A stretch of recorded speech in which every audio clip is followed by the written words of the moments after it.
কাঁথি গিয়ে আমি কোন গলিতে হারিয়ে গেলাম বুঝতেই পারলাম না। যাই হোক, রীতা এসে আমাকে নিয়ে গেল আর আমি সঠিক জায়গায় যেতে পারলাম। কি কি হয়েছিল চলো দেখে নাও। Hi friends, good morning, welcome back to my channel Payel Pradhan. অনেক দিনের পর আমার নতুন ব্লগ। তো বলো তোমরা সবাই কেমন আছো।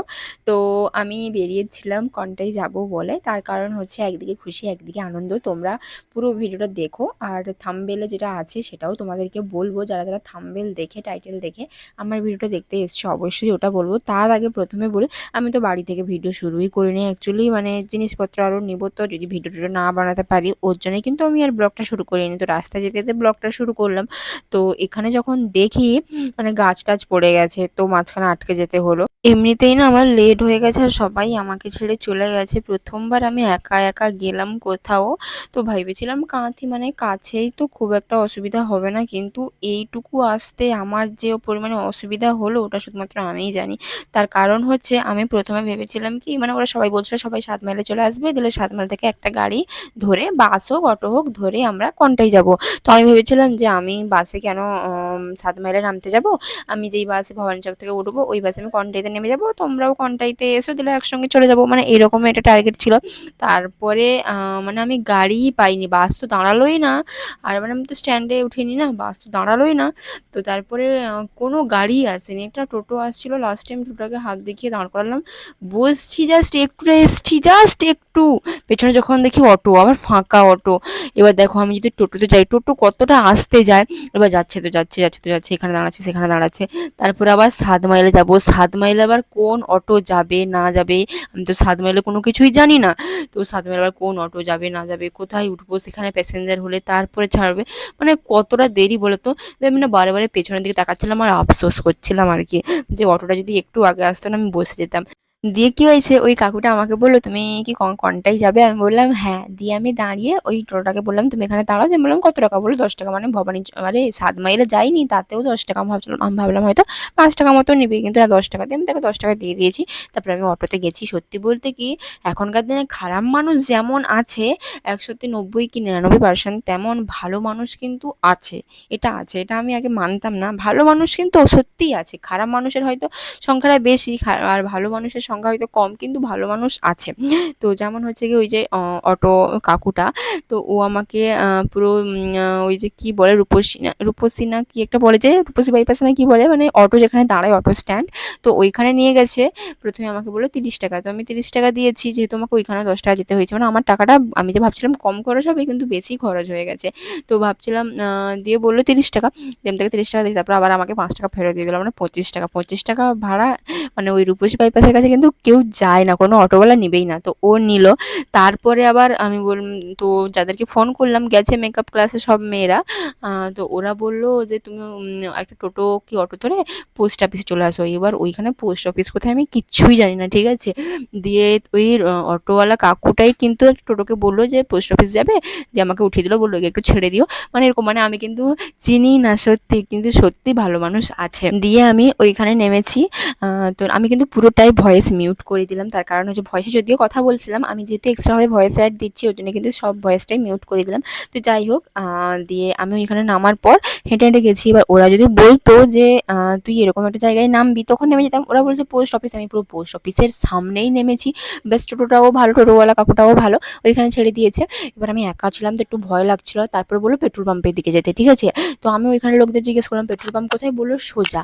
এবার সাইড দিয়ে যে একটা গলি গেছে আমি তো ওটা জানি না, এবার কনটে তো কত গলি বলো তো, আমি কোন গলিতে যাব, বললো সাইডে একটা গলি আছে, সামনে যে গলিটা আছে ওইখানে আছে। তো সামনে আমি তাকাচ্ছি, সাইডে আমি আর তাকাইনি, ঠিক আছে। ওইখানে জিজ্ঞেস করতে বললো সামনে পেট্রোল পাম্প, ব্যাস আমি তার সামনে চলে গেছি। আবার জিজ্ঞেস করলাম, বললো হ্যাঁ সামনে আছে। চলে গেছি ওই পেট্রোল পাম্পের কাছে যাবো বলে। তারপরে কত কি পেরিয়ে চলে গেলাম, পেট্রোল পাম্প দেখতে পেলাম না, অমনি একটা চলে গেছি। তারপরে আমি বললাম, একজনকে জিজ্ঞেস করলাম কাকু এখানে পেট্রোল পাম্প কোথায়, বললো এইদিকে তো কোনো পেট্রোল পাম্প নেই। আমি বললাম যা, একজন সবাই বললো এইদিকে পেট্রোল পাম্প নেই, এবার বলছে এইদিকে পেট্রোল পাম্প নেই। আবার ঘুরে এলাম, ওদের সঙ্গে কথা বলছি, ভিডিও কল করছি, বলছি এটা আমরা চলে কোথায় এসেছি বলছে বুঝতেও স্টাইল পারছি না। বাজারে। দিয়ে তারপরে স্টাইল রিতা বাজারে চলে এলো, এসেছি। বলছে তুই পুরো পোস্ট অফিসের সামনেই আয়, আমি যাচ্ছি, তুই কোথায় আছিস ওইখানে আয়, আমিও কোথায় আছি ওইখানে যাচ্ছি। এ পুরো আবার পোস্ট অফিসের সামনে গেলাম, ও এলো। দিয়ে দেখলাম সাইডে একটা গলি আছে, ওইখানেই যেতে হবে, আমি সোজা চলে গেছি কতটা। সত্যি। তারপরে আবার আমাকে না অনেকে দেখেছে, ঠিক আছে? দিয়ে ফোন করেছে, বলল, "পায়েল তোমাকে দেখলাম, কোনো প্রবলেম হয়েছে?" মানে একজন বন্ধু, কন্টেন্টের একজন বন্ধু ফোন নাম্বার আছে। দিয়ে আমি বললাম, "হ্যাঁ, এরকম তো জায়গা ঘুরিয়ে ফেলেছি, করেছি।" মানে সত্যি বলতে কি, মানে কোথাও যদি আমি কোথাও ফেঁসে টেসে যেতাম, মানে ভুলে গেছি যেহেতু, আমি বেরিয়ে আসতে পারতাম ওই জায়গা থেকে। কিন্তু কারোর হেল্প আমি নিইনি, যেহেতু এরা আছে, গেছে যেহেতু, দিয়ে ওরা আবার আমাকে নিয়ে এলো। যাই হোক, দিয়ে তারপরে মেকআপ প্রোডাক্ট আরও আনলাম। সত্যি বলতে কি কোনো দিন তো একা কোথাও যাইনি, আমার সঙ্গে একজন হলেও সবসময় থাকে। তো ওর জন্যেই না আমার এই প্রবলেমটা হয়েছে, একা তো কোনো দিন কোথাও যাই না না। এবার সব জায়গায় গেছি, বলছে তুই সব দুনিয়া যাস, ওরা সবাই বলছে তোর মেকআপ ক্লাসের সব মেয়েরা বলে তুই দুনিয়া যাস আর এইটুকু আসতে পারছিস না। আমি বললাম হ্যাঁ আমি দুনিয়া যাই, কিন্তু দুনিয়া গেলেও আমার সঙ্গে তো একজন থাকে, আমি তো শুধু বসে থাকি। আমি কি জানি, আমি শুধু বলে দিলাম যে এই জায়গায় যাবো, ব্যাস আমাকে ওই জায়গায় পৌঁছে দিল। আমি কি জানি না কি রাস্তাঘাট, সিরিয়াসলি বলছি। মানে আমাকে যখন কেউ বলে, আমি প্রমোশনগুলো করি যে আমার এই লোকেশান, তখন আমি কি হয়, আমি কথা বলেই দিই যে এই লোকেশানে তুমি নিয়ে চলে যাও। আমি তো কিচ্ছু জানি না, কিচ্ছু জানি না, সিরিয়াসলি বলছি। যাই হোক, তারপরে কিন্তু কবিতাকে আমি আমার বার্থডের পার্টি দিলাম। আমার বার্থডে জুলাই 1 তারিখ, তো গেছে, তো ওকে ডেকেছিলাম, ও আসেনি। আর সবাইকেই তো মানে আমি যাদের যাদের ডেকেছিলাম সবাই এসেছিলো, খুব আনন্দ করেছি, বিরিয়ানি টিরিয়ানি খেয়েছি। তো ওকে খাওয়ানো হয়নি, তাই জন্য আমার বার্থডের পার্টিটা ওকে দিয়ে দিলাম। সামনেই কিন্তু ওর বার্থডে, ঠিক আছে? ওর ছেড়েও কিন্তু খাবো। তো যাই হোক, এটাই তো আনন্দ বলা, আমার বার্থডেতে ও একটু আনন্দ করবে, খাওয়া দাওয়া হবে, ওর বার্থডেতে আমি একটু আনন্দ করবো, খাওয়া দাওয়া হবে। মানুষ জীবনে কী আছে যদি আনন্দ না করি? তো আমি তো সব সময়ের জন্যই আনন্দ করতে চাই, সিরিয়াসলি। সেই মন খারাপ করে বসে থাকা, মনে হিংসা নিয়ে এটা সেটা, এইগুলো আমি পছন্দ করি না। সবাইকে নিয়েই আনন্দ করব। অনেকে না ভয় পায় এর সঙ্গে কথা বলবো কি বলবো না, ও কেমন মেয়ে, ওর অ্যাটিটিউড বেশি, এটা সেটা কথা বলবে না বলবে, এরকমই। আর কন্টাইতে আমার এত ফ্যান্স আছে যে কি বলবো, এগুলাতেও এত নেই, এগুলা গেলে খুব কম জন চিনতে পারে, না হলে নেই। কন্টাইতে সবাইকে আবার ওপর থেকে আমাকে ডাকছে। আমি বাড়ি এসে মানে ফেসবুকে মেসেজ দেখলাম, ইউটিউবে মেসেজ দেখলাম, ইনস্টাতে মেসেজ দেখলাম, তোমাকে এখন কন্টাক্টে দেখলাম, ভাবছিলাম কথা বলবো, কথা বলতে পারিনি। এইরকমই ভয় লাগছিল। আবার কেউ বলছে ভয় লাগছে না, আমি তাকে আবার উপর থেকে বলছি, ও উপরে আছে আমি নিচে আছি কেন? আমি বললাম আমি কি ভূত না ভালুক যে তোমার আমাকে দেখে ভয় করছে? সে আবার কি বললো আমি কিছু শুনতে পাইনি, ঠিক আছে? মানে এইরকমই কন্টাক্টে গেলে মানে সবাই মোটামুটি চিনতে পেরে যায়, আমার খুবই ভালো লাগে, সবটাই তোমাদের ভালোবাসা।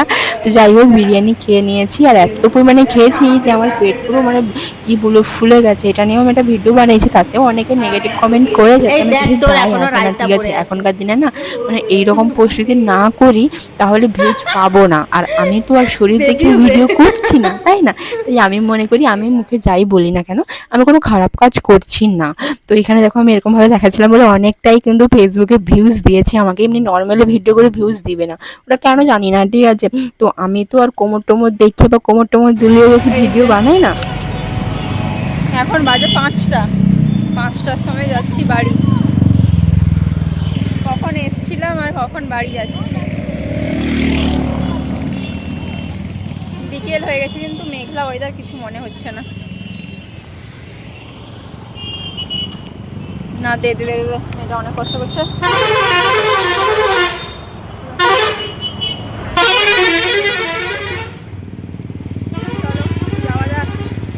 আমার বিরিয়ানি তো আমি খেয়েছি, আর ও হাফ খেয়েছে, ও তো 1 প্লেট খেতেই পারে না, এটা তো আমি জানতামই না। তারপর আবার তার থেকে নিয়েও আমি খেয়েছি।